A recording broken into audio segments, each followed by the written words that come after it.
while many in the West have heaped praise on Queen Elizabeth II and thousands line up today to see the Queen lying in state, throughout England's former colonies, some of which fought violent wars to secure their independence during Queen Elizabeth's reign, the reaction is more complicated.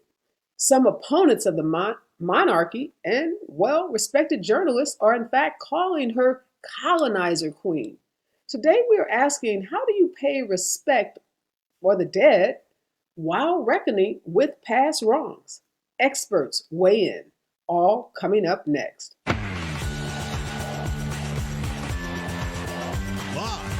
from Los Angeles, this is the Special Report with Areva Martin.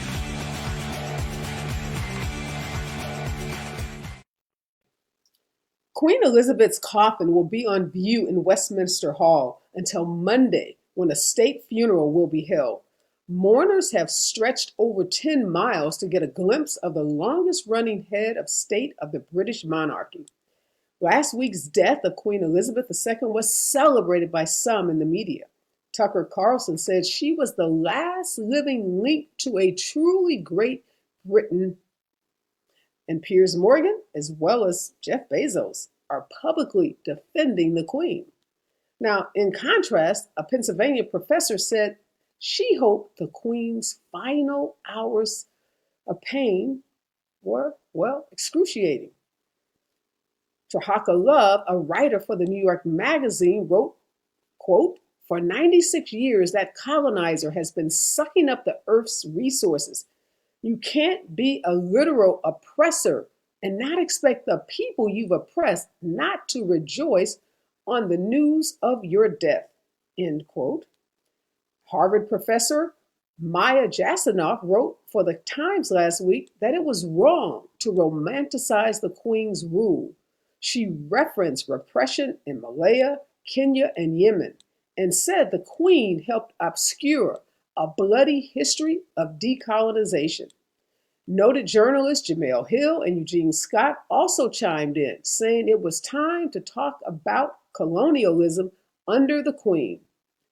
Others say they were thinking of the Queen's treatment of Princess Diana and Meghan Markle. So what are we to make of the Queen, her legacy, the coverage, and the monarchy? And just why is she such a polarizing figure? Here for my lead-off discussion is Taharka Love. He is a senior writer at New York Magazine, and he's been quite vocal about the Queen and her ties to colonialism. Good morning and welcome, Taharka. Good morning. It's good to be with you today. Yeah, so you wrote, you just let it all hang out. You wrote exactly what you were thinking, apparently, about the Queen in this article for the New York Magazine. And I know you've written about her in your newsletter, The Dinner Party. But you faced a great deal of social media backlash for calling the Queen out on her oppressive or her ties to colonialism. Basically, you called her a colonizer. So what prompted you to be so honest about, how you view the Queen? Well, again, it's great to be here today. But yeah, I would say what prompted me was the historical record, honestly. We're here in America, and as one of Britain's colonies, I feel like we have a very, let's say, distinct perspective on Britain and its empire. So I think it's one part of being on this continent that we have a relationship with Britain that might be a little bit more antagonistic. But honestly, the historical record, how they dealt with and colonized Africa, how they broke apart Africa in a lot of different ways, how they've stolen resources from multiple nations in their colonizing effort, and specifically with the Queen, just how much they field resistance from different countries like Kenya, like Ghana, when they were fighting for their own decolonization, right? Like there's this idea that the Queen themselves, like the royal family themselves, were the ones who were like, hey, listen, we're done. We're not going to colonize any more nations. And you can say there was a decolonization effort there, but it wasn't as if they were like willingly doing that. The times were changing. Countries were actually resisting. in the 1950s and 60s in a way that was like very different from before. So they sort of like read the tea leaves on that and realized that the royal family had to become a part of Europe. It wasn't something that they willingly did. So for me, it's just sort of like, okay, I'm looking at the historical record. She's a part of this family that is very problematic, both within Britain and outside of it. And I'm just not going to be a person who is about to celebrate this lady. Like, I'm just not going to do that. Like, I couldn't, on good conscience, do that. You know what I mean? Were you surprised though, Tucker, when you got the kind of social media backlash? You know, certain newspapers called you out. You were called, a woke liberal. Did that shock you? No, not really. I mean, being called a woke liberal definitely shocked me because I am neither a liberal nor do I consider myself like a woke person. I don't know what that means. So that part definitely shocked me, but no, it didn't shock me at all. What I would say to them is like I woke up this morning and breathed air and it feels great to be alive, and their queen didn't. But more seriously, I guess like people have already pointed out how spots like the Daily Mail and Insider were like cherry picking what Black and brown people said about the queen and not like half the country of Ireland or the Aboriginals in Australia or Argentina, who, if you check their timelines, their TikToks, they were saying way harsher things than I did. Right. Like way harsher things. But the negative response for people on the timeline who I'm sure didn't actually read what I wrote. There was a couple of funny things that happened. Like they kept bringing my grandma into the equation. Like, oh, what if this was your grandmother? I'm like, first of all, the queen is not your grandmother. Can we just like, they're not a part of your family. They're not your blood. But also, damn, like my grandmother never tried to uphold colonial relationships or protect pedophiles or steal resources from the people of Britain and invaluable cultural artifacts for countries all across the world. But I'm sure that like the families of the pests that my grandmother killed in mass to keep the farm that she grew up on humming would just like jitterbug on her coffin if she were to die. And I couldn't hold them up for that. You know what I mean? Like, I'm not going to like look at anyone who's celebrating her death in this way and seeing and understanding the historical record of like mass amounts of genocide, the countless battles that she's had with indigenous people on their own land for their own independence. I'm just not going to celebrate that. But I will also say that I think a lot of people agreed with me. And I had plenty of people from Britain like, yeah, the queen's a proper hag or whatever British people be saying. Like, I don't really know. But even beyond the clearly racist shit, I'm very happy that the Daily Mail is reading Dinner Party. Like they said, I led the ridicule of her reign, which is just a completely fantastic idea in every sense of that word. Because like, who am I? Like, honestly, right. You know what I mean? Profile for sure. But let me ask you this. Were you surprised to see folks like Tucker Carlson, Piers Morgan, Jeff Bezos? Were you surprised to see how they came to the defense of the Queen? Tucker Carlson saying she was the last living link to a truly great Britain. Not at all. Not at all. I mean, Tucker Carlson is in bed with a brand of white nationalism that is very much aligned with folks who are royalists and are a part of like who have that sort of like monarchy mindset, I would say. So it doesn't really surprise me at all. Jeff Bezos himself. It doesn't surprise me at all that they would align with them. It doesn't surprise me at all that they would go out on social media and say this sort of stuff because, the folks who are in my inbox going wild are, neo-Nazis and white supremacists. You know what I mean? So this doesn't really contradict anything that I've heard from Piers Morgan or Tucker Carlson. This falls right in line with their political views. Yeah, I want to bring into the conversation Dr. Ava Thompson Greenwell. She's a journalism professor at Northwestern University. She's also the author of Ladies Leading the Black Women Who Control Television News. Good morning and welcome back to the show, Professor Greenwell. Good morning.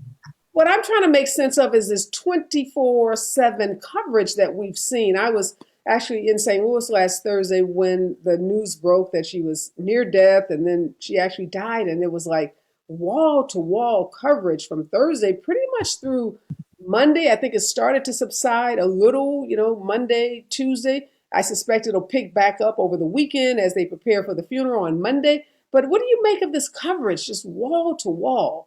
I am really unsettled by it. I mean, it's oversaturated to the max. I was in the process of moving, and actually, so I didn't get a chance to hear a lot of it. But what I did hear of it, it was just over the top. And in addition to that, it was very unbalanced. One of the things that we talk about in journalism school is not necessarily objectivity, because that definition, is really changing. But what we talk about is, okay, where are the two sides, the three sides, the four sides? Where is the conversation about colonialism? Where is the mention even of her role in colonialism? I run a program or co-direct a program where we send students to South Africa. And, every time I go, I see the remnants, right, of the British and what they have done as part of, this horrible system of apartheid. And so no mention of that whatsoever. And these are legacy media companies, that hold themselves up to be, the creme de la creme, the media organizations that are supposed to tell it like it is. But the reality is they're not telling the full truth. And it really reminds me of, the missing white woman syndrome, where we see this over coverage of white women who go missing at the expense of covering women of color who go missing. And so, as I said earlier, it's one of those things where it's unsettling and it's just wrong in terms of how we should be covering this story. We really need, we talk about critical race theory, right? And how that impacts the message. In many ways, journalists are teachers. Every day we write, we speak, we record. We are forming people's opinions about topics. And it is so important that we give them everything as much as possible. And it's just not happening. Yeah, I wonder, do you think, Takara, that the media is leading the sentiment, or they are just reflecting the sentiment of the American public? Yeah, this question of like the chicken or the egg, right? I always believe that it's the media doing it, though. Like I think that we just have so much outsized influence on so many different platforms on how people talk about this stuff, that if we don't frame the conversation in a way that is actually expansive and actually considerate of the history of colonization and its team happening today, we're doing a disservice to the story completely. And so when I come in and talk about, that I'm dancing on her grave, that's an invitation. Oh, we're having some Would celebrate in her passing. So, I just find that if you take in a perspective that is saying like, hey, it's totally different from you, and I'm gleeful in this time, I hope it's an invitation for you to learn more about why someone in my position would be happy about that. Professor Green, why do you think the U.S., that prides ourselves on being this democracy that is, trying to grapple with our own issues of institutional racism, why are we so obsessed with a queen that has this historical record that Mr. Love has been talking about? Why the obsession with a woman who is the symbol of that very thing that we say we are trying to grapple with in our own country? Well, I wish I had the full answer to that, because I've been asking myself that question for years. Why are we covering this over and over again? Why are we so obsessed? And the only conclusion I can come to is that we are obsessed with whiteness, right? And we are obsessed particularly with white womanhood. And I think if you go back and look at history, you'll see that white womanhood is a thing that is to be valued. It is precious, again, at the expense of women of color and men of color. And so I think that just permeates a lot of the coverage that we see. And it makes me wonder, really, who's making the decisions, right, behind the scenes. And this is what my book is about, is really looking at when Black women get behind the scenes and they are making the decisions, do they make decisions differently? And what I found was that they tend to be much more balanced, much more fair. Why? Because their lived experiences are ones of being Black women and having been discriminated in this country over and over again, not just because of their color, but also because of their gender. And so that's really the only conclusion I can come to. I mean, we have Queen Elizabeth, a white woman, not only a white woman, but a wealthy white woman. And I think we have to factor in the socioeconomic aspect of this as well, because we know when young wealthy white women go missing, again, they get overrepresentation in terms of coverage. But when the opposite occurs, hardly any coverage. Yeah, so it's interesting that you say that about who gets covered. We know, Mr. Love, the issue of Meghan Markle and Harry, the coverage of their wedding, the coverage of the baby that they were expecting. You know, this fear that this baby was going to have this super dark skin, and what, you know, how that would be received by the royal family. And then, you know, Meghan and Harry being pretty open with Oprah in that, you know, that big interview where they said racism was one of the factors that caused them to leave the royal family. So it's not as if the U.S. media hasn't already been exposed to the issue of, you know, how pervasive racism is in Great Britain and particularly in that royal family. So I guess I'm still trying to grapple with why all of this pushback. I watched a journalist like yourself on a cable news station get into a literal shouting match with the host because he refused to allow the host to ask questions about the Queen and her relationship to white supremacy, colonialism, etc. What do you think by now, given Meghan and Harry's revelations, that the media would be more receptive to talking about race and the Queen? Well, first off, just with Meghan and Harry, I think it's very fascinating that it took them sort of like having to deal with racism directly from those people to understand that this is essentially a racist project. Like the monarchy is essentially a racist project, right? But I would say the obsession around it is very based in the sense of like a lot of the times in situations like this, when a big event like this happens and people have the opportunity to criticize people in power, you notice that a lot of the audience that you're speaking to often aligns themselves with power, right? And it does come back to what Dr. Greenwell was saying, that there is an obsession with whiteness here. And it's an obsession impact Meghan Markle, right? Like they want to separate themselves from the Windsors. They want to separate themselves from the palace and all this sort of stuff, but they are not renouncing their titles. They're not doing anything like that. They're not criticizing the colonial history in a serious way. And when we talk about the colonial history and that it happens even today, we can look to countries like Jamaica, like Antigua, like Trinidad and Tobago, and others who are still in 2022 writing letters to the royal family. This happened in March and in April, basically saying, like, y'all patronize us by saying, oh, slavery and colonization were atrocities, and you recognize racism in your own home, but then you do nothing about it. And then secondly, they're demanding reparations from Europe. And despite how fruitless I might believe those calls will end up being, their frequency and volume from these places that have been colonized is very, very important to signify that the project is. Yeah, we keep having some difficulty to talk about colonization in that way, or colonization in that way. And because of that, we often are susceptible to like very surface level readings about what's going on here. So, yeah, I think that's really a part of it. Yeah. Dr. Green, well, help us understand when people die, because I'm thinking back to Gayle King and an interview she was having, you know, talking about Kobe Bryant. Yes. And she brought up, you know, Kobe Bryant's absolutely, you know, relationship, you know, indiscretion or whatever you want to call it. And people jumped all over Gayle.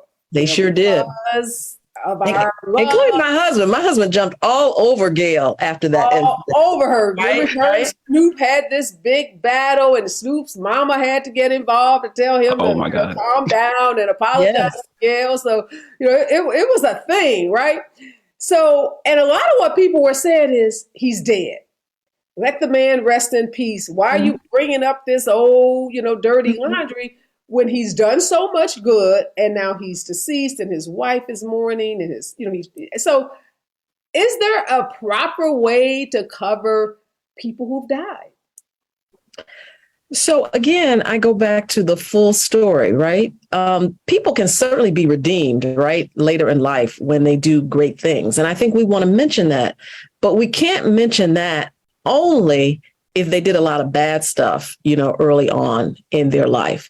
And so it's really about this balance, this dance of balancing is that, yes, we want to respect the things that the person has done. I mean, for example, when that situation happened with Gayle King, I thought it was okay to ask that question because, that was a question that people were asking, during his life. Now, she didn't spend, the majority of the interview on that, but it was a question that came up, but it created a furor, right?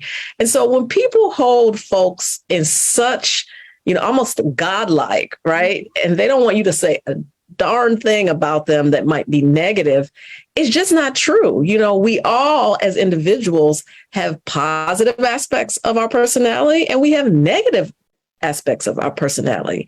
And I think to be really honest about a person, you got to tell it all within the number of words, or the amount of time that you're given from your editors.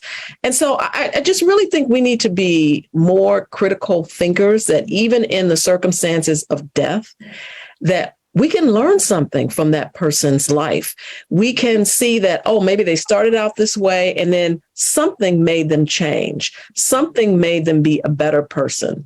And I think focusing on both really shows the transition that a person can make. And when we don't do that, we just quash the complicatedness of people and try to make it seem like they're one or the other when none of us, is one of the other. We're all complicated human beings. All right. So given what Dr. Greenwell just said, Mr. Love, if you had to write a balanced piece on the Queen, what positive things, if any, could you point to balance out her, relationship to colonialism and the oppression and slavery, which we know is a part of that historical record that the monarchy is trying to quash. But tell us what you would write in, to balance that out. Well, with this particular queen, she didn't give us a lot. In terms of emotion and in terms of sort of energy, she had a very traditional sort of approach to her reign. So I can say that I'll say that when she figured out that, these countries are probably going to be fighting back against you, you should probably bow out and let this happen. I feel like that was probably clever. That was smart, I guess. But yeah, I don't think she gave us a lot to think about or to ponder outside of the mystique of her reign, right? And I feel like sometimes when we get sort of lost in the mystique and we might realize that there's actually nothing behind those eyes. So okay, Professor Greenwell, Mr. Love is like, I ain't got much for you. Sorry. The reason he doesn't have much for you is because she didn't grant any interviews, right? So, not doing that meant that people could never really dig deep. They could never really figure out what her thinking was around this. It was only her spokespeople who might come forward and give us a little glimpse as to what she was thinking. And I think if that is the case, then you have to work with what you have, which is not much, I think, in this particular case. And so, when we think about her legacy and we think about the people who are handling her legacy, unfortunately, now it's going to be up to them, those who are still living, to be able to give us some kind of glimpse into what she was thinking about certain things. Was she thinking about race in a critical way and the role that Britain had taken in colonizing, particularly countries of color? We don't really know because she has never really spoken about that. And so I think that's the furthest we can go. But in the end, I think it's really important for us as journalists to say, okay, now what? What is the next stage? What is King Charles now going to do as it relates to these things? Does he provide any insight into how his mother's thinking actually impacts the way he's going to be thinking about Britain's role in the future, whether it's reparations or whether it's something else. I mean, I think one of the things we have to do as consumers of all of this is stop becoming so enamored with the photographs, right, of them dressed up in the hats and everything else, and really begin to think about what is their role in making people's lives better. Because that's really what we want to get to, is how can we make life better for people? And what are the solutions that are there? You know, I always like to talk about the invisible power. You know, the power that we don't see is often the most powerful.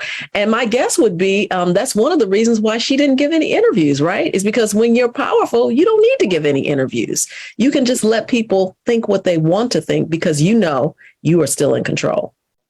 Yeah, and last question for you, Mr. Love.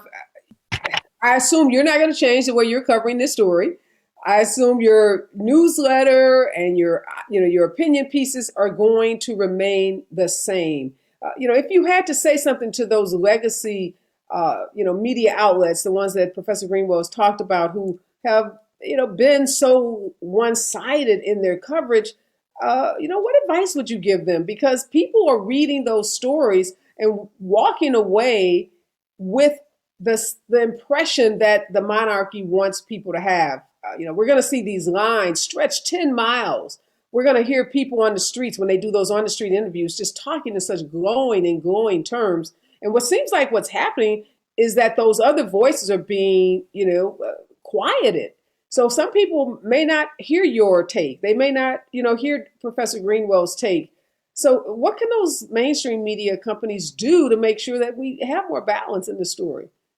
Well, it's going to be fascinating for sure, because as we've seen with Meghan Markle and that whole thing, there's going to be these plays at diversity and inclusion and all sort of stuff in like a more culturally sensitive royal family. And for me, I would just pay attention to what these people do, not what they say, and pay attention to how much money they actually are taking from British people on a regular basis. They're worth like $20 billion, right? Like, so what I would pay attention to is what they do and not necessarily what they say. And for establishment papers, I don't really have a lot of hope for them necessarily, because they are very much an arm of this. They're a part of this. They bank on stories about the royal family. So it's a part of that. But what I would say to writers is seek the truth in the historical record and speak to that.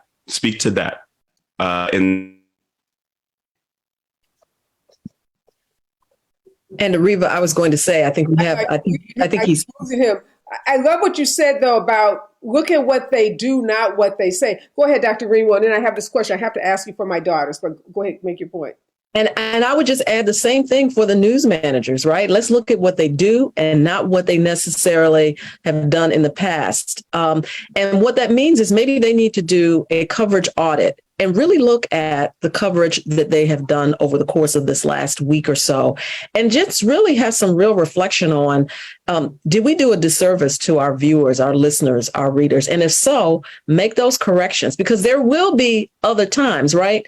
There are going to be other deaths that come along. And the question is, how are you learning from previous poor coverage that will make it better the next time around and make it more balanced, so that people walk away going, I have a real understanding of this person now. And it's not just that it was all peaches and cream.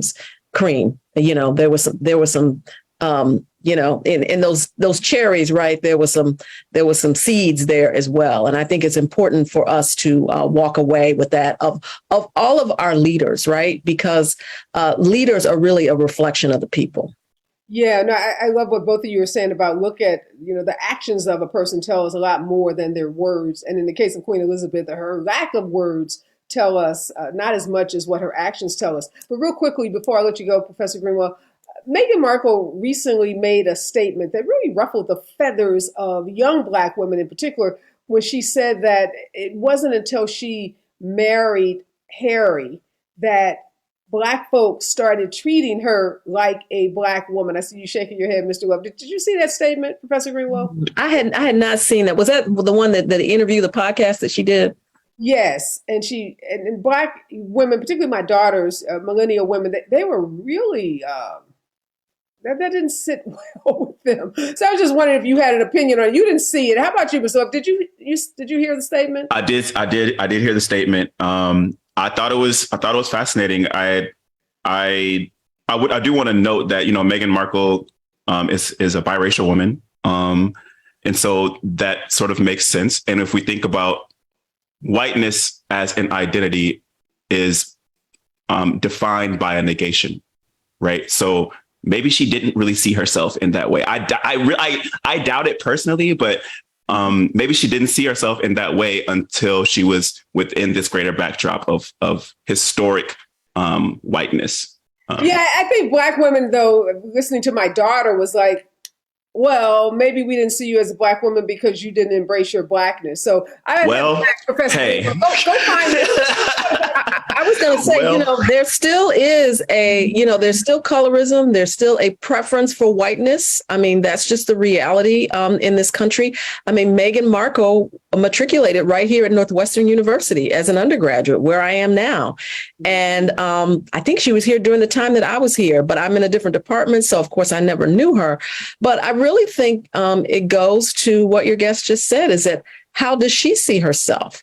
Because how you see yourself really determines how you move in the circles that you move in, and how, that can be projected on other people as well. And so, now that the media is, making these statements, though, that just goes to the point of how strong the media is, right? The impact that the media can have on one's own perception of who a person is. Yeah, I think that was how it was being interpreted. Like, maybe she was saying, I'm not necessarily here for the I am, the black woman representative. I don't represent all black women because I've never really saw myself in that light. But it's a fascinating comment. And like I said, the millennial response was very fascinating to me. I have to have both of you back so we can have that conversation again. Thank you so much. Professor Greenwell's book is You're welcome. It was a pleasure. Women Who Control Television News. Mr. Love, keep writing those hardcore opinion pieces. I love them. Thank you so much. Appreciate it. That balanced reporting. Thanks to both of you for joining me this morning. Okay, we are moving on. We are talking about the monarchy and the way the Queen's death is being covered. My next guest is Dr. Brooke Newman. She's a professor of history at Virginia Commonwealth, and she's the author of a new book coming out called The Queen's Silence, The Hidden History of the British Monarchy and Slavery. And also joining me is Peter Tatchell. Peter is a human rights activist and journalist that writes frequently about the monarchy. He was also a candidate at one point for the British Parliament. Good morning, Peter, and good morning, Professor Newman. Just want to start with, Professor Newman, help us understand the role of the Queen in the monarchy, because I think when we think about the Queen, we talk about colonialism and the role that the monarchy played with slavery and colonization. There's sometimes some confusion because, people don't quite get what the Queen's role is vis-a-vis, the British Parliament.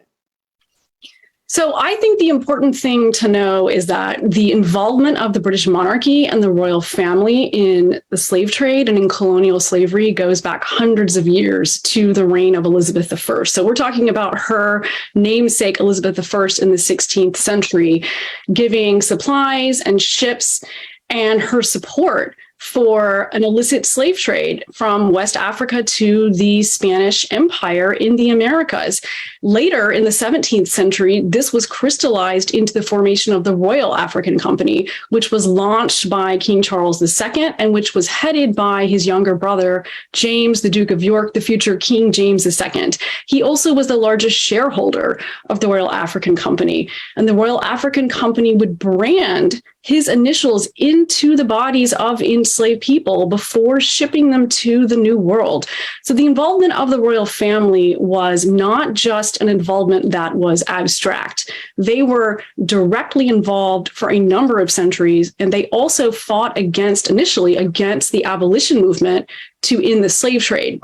Queen Elizabeth II herself obviously was not directly involved in any of this, but she is the inheritor of this legacy and of the wealth connected to colonialism, the expansion of the British Empire abroad, of the enslavement of millions of people.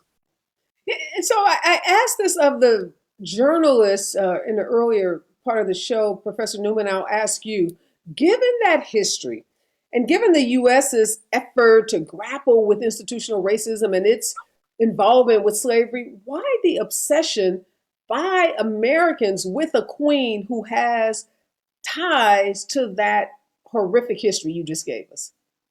The Queen, for many of us, in fact, for most of us, represents a tie to the past. She represents a tie to the post-World War II era. And she was a symbol of refined stability and almost a timelessness in an era of rapid change through multiple wars, through pandemics, through technological innovations, and more. And I think that it's important to also keep in mind that even though Americans have rejected monarchy, we've rejected, in theory, the idea of hereditary privilege, of being in a place based on your bloodline.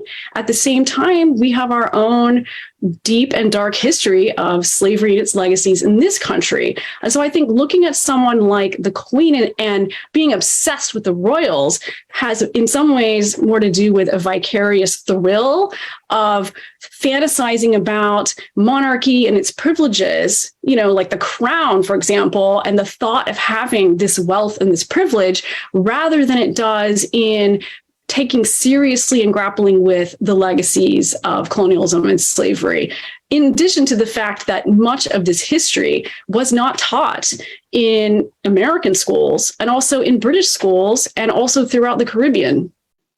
Wow. Okay. So we've compartmentalized the Queen and we romanticize the wealth and the refinement. And, we love that part of her. And we've just kind of whitewashed and dismissed the horrors of slavery and her ties and her family's ties to that. So, Peter, you've written a couple of articles that I've read where you say the monarchy by default is racist. Explain that. Well, in the United States, you have the opportunity to elect your head of state, the president. And if you don't like your president, you can vote him or her out of office. You can replace them. But under the British system, our head of state is vested in the monarch. And the monarch is vested through the Windsor family, the white Windsor family, or the leading white members of that family. It passes from the firstborn to the next firstborn. So right now, given Meghan Markle aside, and she's a distant, way out in the outer limits of potential monarchy, at the moment, there is no prospect in the foreseeable future, in my lifetime or yours, that Britain could ever have a non-white head of state, because that position is reserved to the Windsor family and all the immediate people in line for succession. They are all white.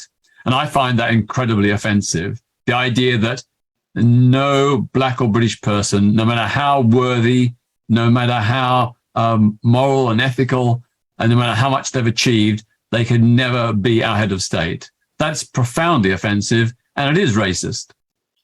And that would be true, Peter, of anyone that's not somehow, finds himself lucky enough to marry into that family. So you could be the brightest, the most talented, the most skilled person, but yet if you're not lucky enough to get married to a Windsor, you never will be a part of this monarchy. So help us understand that, Professor Newman. That seems so out of step with the concept of democracy.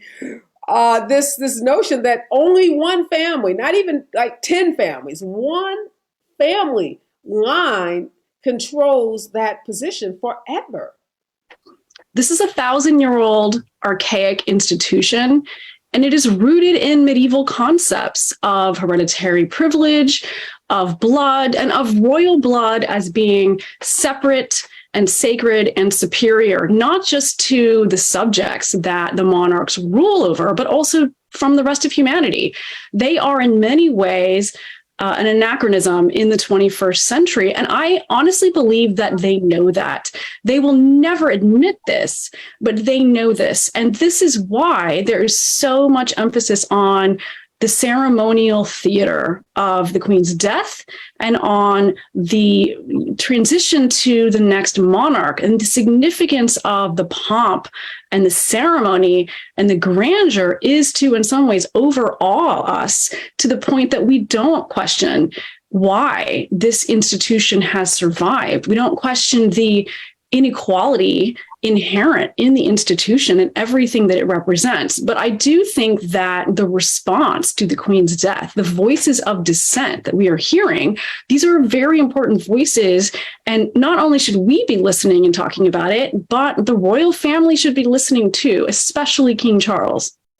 Yeah, let's talk about King Charles, Peter. So we know King Charles is nowhere near as popular as his mother. We know he's spoken out on some issues, climate change in particular, and there's some thinking that he's going to face a level of resistance that his mother did not face. What position is Charles going to be in? Can he speak out against things like climate change and maintain the position of king? Well, of course, the constitutional position of the monarch as head of state is to remain neutral, above politics, above controversy, to not have opinions. And indeed, that was a hallmark of the reign of Elizabeth II. She had no opinions. She never expressed them anyway. So I think with King Charles, the issue is, of course, he has a long controversial history. And on some issues, like against industrial farming and on protecting the environment and climate change, I think he's been quite progressive. But on others, on modern architecture and homeopathy and various other things, there's a great welter of controversy and dispute. Now, as head of state, he has now given an undertaking that he will not engage in further public pronouncements on controversial political type issues. We'll wait and see whether he sticks to that. But regardless, there is a fear that given his past attempt to interfere in politics, that he may do so behind the scenes when the public doesn't know about it. So in the past, it was eventually revealed that he used to write letters to various prime ministers and government ministers seeking a change of policy. He's saying he's not going to do that anymore, but how do we know? All these exchanges are private, and unless there's a whistleblower around, we will never know. Yeah. The other thing to bear in mind, of course, is that his position as head of state is very much contingent on public consent. Well, he's going to rule if he has no public consent. But recently, in the last few days, he has been working the crowds, as has been mentioned, doing all the pomp and circumstance to try and cement himself as the rightful heir, to project himself as being a continuation of his much-loved mother. Now, that does seem to be working, because even just some weeks ago, his popularity ratings were quite low, but now they've suddenly risen. And I've got to say that the media coverage here, which has been non-stop for a week now, almost no other news reported, many programs and events axed, the long shot is that his standing is rising. And that's because the media is acting as a PR exercise, a promotional vehicle for the royal family. It's not objectively reporting the news. It's basically following the PR handouts from Buckingham Palace and giving the king free PR. Yeah, Professor Newman, I was, asking Professor Greenwell about that, the coverage in the U.S. Are you surprised that the U.S. coverage has been both nonstop and has been this kind of romanticized coverage of the Queen? Because there must be offenses that the news could cover other than the relationship to slavery. So tell us, one, are there other things that we should be focused on that the Queen is responsible for, either by acts of overt acts or, acts of just complicity? And what about this coverage? I'm not surprised at all by the coverage in the United States.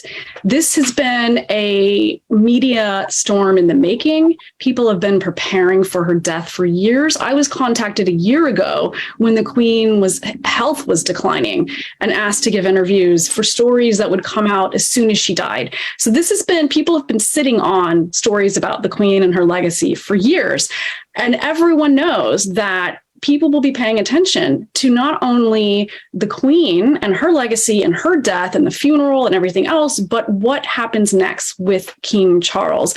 And I also think, I just wanted to add a quick note here, that the significance of the national period of mourning, I think we shouldn't underestimate that, because this is a concerted campaign, both to honor the demise of a sovereign and obviously in doing so to cement the value and the continued significance of the institution of the monarchy in the 21st century and beyond.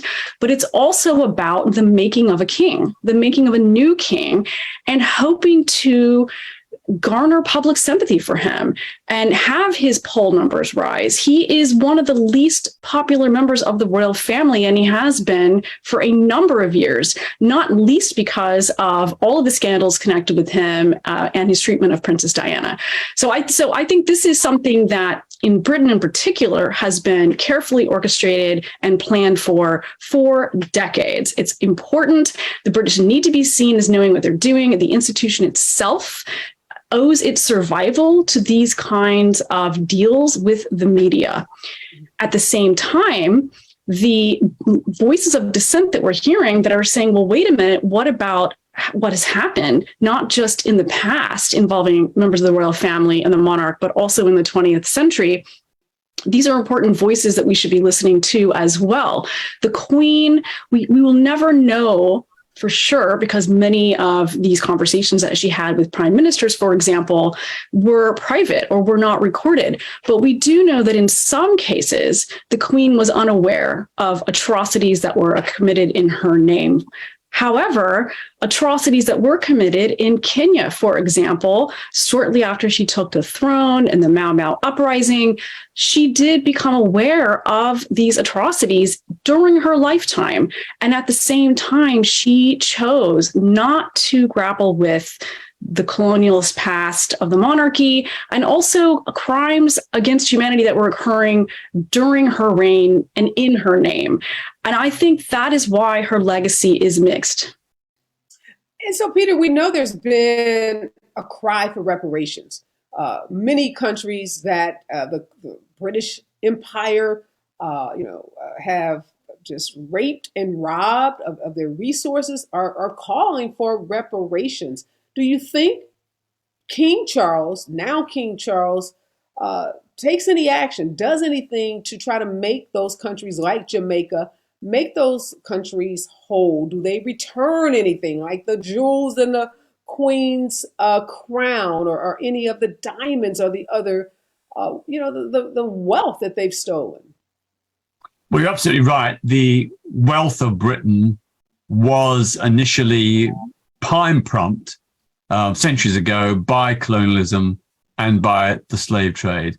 Great cities like Liverpool, Manchester, London, Bristol were built on the slave trade and the wealth that it generated.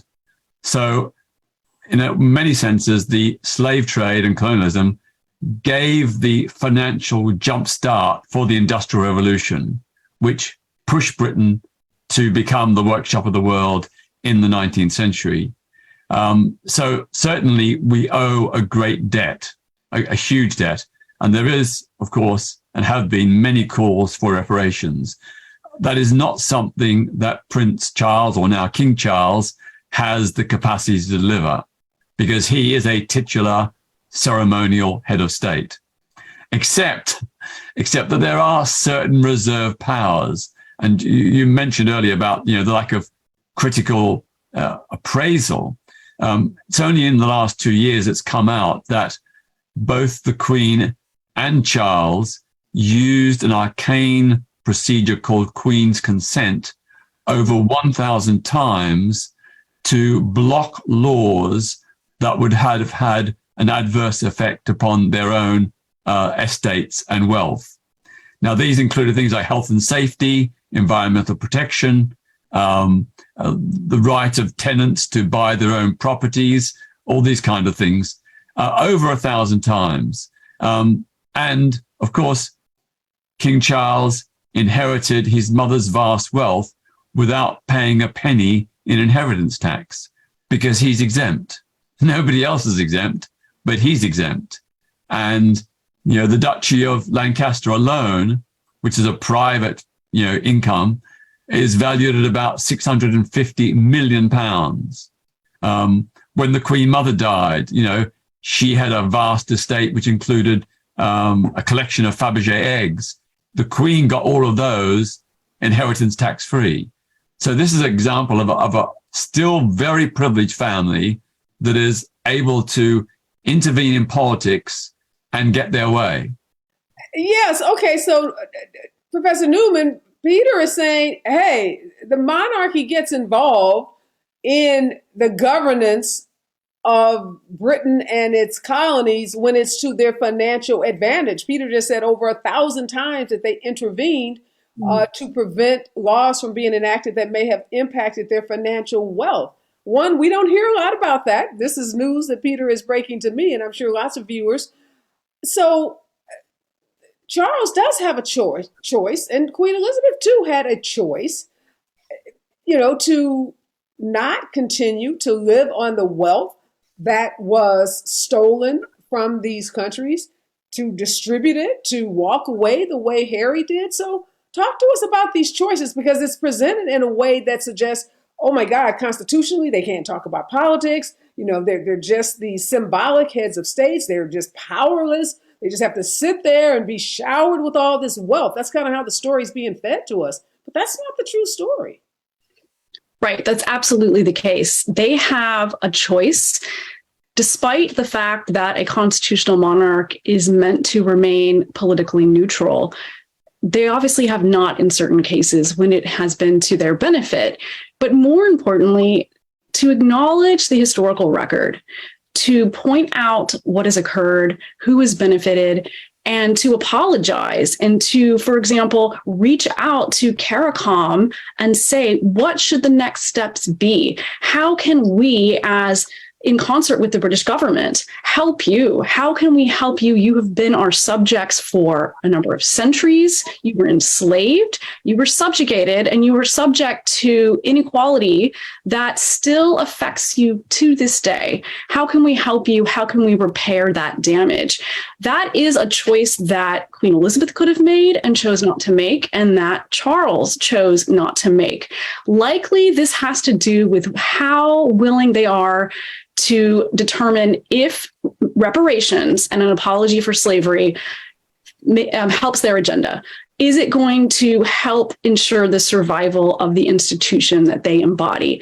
If they don't think that it will, if they think that it'll actually decrease the chances that this institution will survive, they will not take these steps.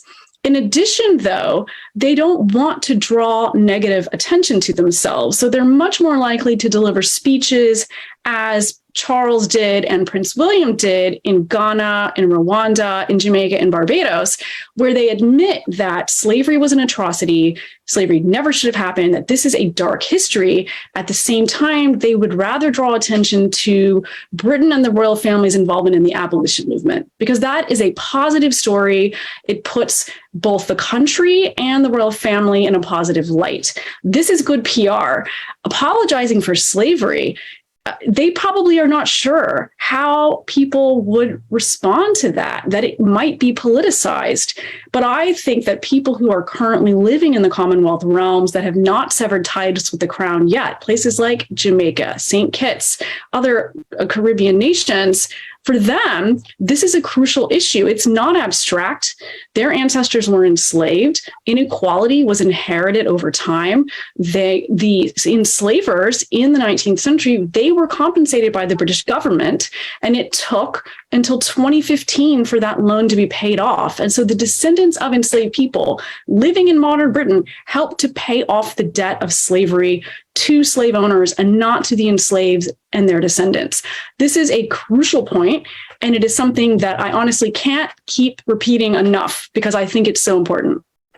No, and I'm glad you said that. People don't know that Britain paid a debt to the slave owners, Yes, not the slaves themselves. And now you're telling us that it is the descendants of the slaves who helped pay off the debt to the folks that owned their ancestors. That is so twisted. It's just so unbelievable. Peter, how can this racist privilege club continue? Will it survive? Will the monarchy survive as the younger generation of people who are not brainwashed in the way that their parents were? I interviewed a historian. He started the first Black African studies, Black studies class in Great Britain, because the history, as Professor Newman said, has been so whitewashed. They don't even, write about or talk about the British involvement with slavery. He said it's kind of like, that happened over there. We are abolitionists and we were opposed to slavery. How long can this monarchy survive? Social media, movements around the world to address institutional racism, the movements that are happening right here in the US. Can the monarchy survive this kind of, awareness of these atrocities? Well, certainly the typical polls show that the monarchy still has about 2/3 support among the British people. 2/3. That means 1/3 are either opposed or skeptical or indifferent. I think when it comes to younger people, there is more skepticism and even opposition to the monarchy, but it's still not huge. It's just that the whole culture of this country, Britain, and its media and its institutions is geared to royal deference. Mm. And the royal family symbolize the class system. They are the pinnacle of the class system. They represent this society, which is based upon, some people, a very small number of people at the top, very, very privileged, and the vast majority not so. And it's all the more outrageous that this incredible wealth is on show and this incredible extravagance is taking place at a time when we are living through a catastrophic cost of living crisis, where people in Britain, poor people, are being forced to choose between eating and heating their homes. It is going to be a monstrous winter with many thousands of people are going to die because our energy bills have gone up astronomically by more than 300% in the last year. And that is putting incredible strain on families at a time when we're venerating this extremely privileged, wealthy family. I mean, the royal family have between them 23 castles, palaces, and royal residence. 23. They have over 1,000 servants. Their combined wealth is in excess of 1,000 million pounds. This is completely out of touch with modern Britain and what we aspire to, ostensibly, a fair and equal society. Last question for you, Professor Newman. I mean, these numbers, these facts are just jaw-dropping, shocking, startling. Can you envision a world where there is no monarchy? I can definitely envision a world without monarchy. Do I think that world is coming in the near future? No. I think it will take time. I think it will take world events, and it will take a groundswell of criticism against the royal family over time to build to where you see these numbers change, to where you have a flip where 2/3 of people are against the monarchy and 1/3 are hoping it will survive. I also think it will depend increasingly on the loss of an aging population, demographic shifts, a more diverse population, asking, does this family represent me? Does it represent my interests? Is this what we want to stand for, which in many ways, Queen Elizabeth was the face of Britain. When people thought about the British, when they thought about even the British Empire, despite the fact that it was dissolving under her watch, they thought of her. Now that she is gone, I think that there will be a chipping away of support for the royal family, but I don't see the monarchy itself dissolving anytime soon. However, I do believe that William, whenever he takes the throne, as many years away as that may be, will inherit far fewer Commonwealth realms where the monarch is still recognized as head of state. And so I do think British influence will continue to shrink. And as Britain grapples with its own identity in the post-Brexit era, in the midst of all of these crises, I think they're going to have to ask themselves, who do we want to be? Is this family, this very privileged white family, wealthy family who will not apologize, who will not use even a fraction of their wealth to help fight inequality? Is this the family that we want to continue to support? And do we want to continue to pay for them via our taxpayer dollars? And just quickly, Professor Newman, to end the monarchy, would that be something that would have to happen with the British Parliament? Is that, because it's constitutionally established, would there have to be some kind of constitutional amendment? Yes, yes. And the last time there was the downfall of the monarch lost his head. So Charles I. And it's interesting that Charles decided to name himself Charles III. I know a number of historians were sort of snickering about the connection to his namesake losing his head back in the 17th century. So hopefully Charles will keep an eye on that. Wow, so fascinating. Thank you so much, both of you, Peter and Professor Newman, enlightening us on the royal family and the monarch. It's fascinating history. Still don't quite get why America is so, why our coverage of this is so saturated. But, until probably next week, we should expect to see wall-to-wall coverage of the Queen's death and of her burial and of the transition of power to Charles III. Again, thanks both of you for joining me this morning. Thanks for having me. Thank you. All my guests, what an interesting topic. If you are wanting more information, follow Peter, follow Professor Newman, follow Mr. Love, who writes for the New Yorker magazine, follow Professor Greenwell. All of these experts and historians have such interesting takes on what's happening in Great Britain with respect to the monarchy. Just some words to live by. I think I'm just myself still so fascinated by all the great history that we learned this morning. Desmond Tutu famously said, "If you are neutral in situations of injustice, you have chosen the side of the oppressor." That's a message for you, King Charles. Be safe out there and remember we're all in this together.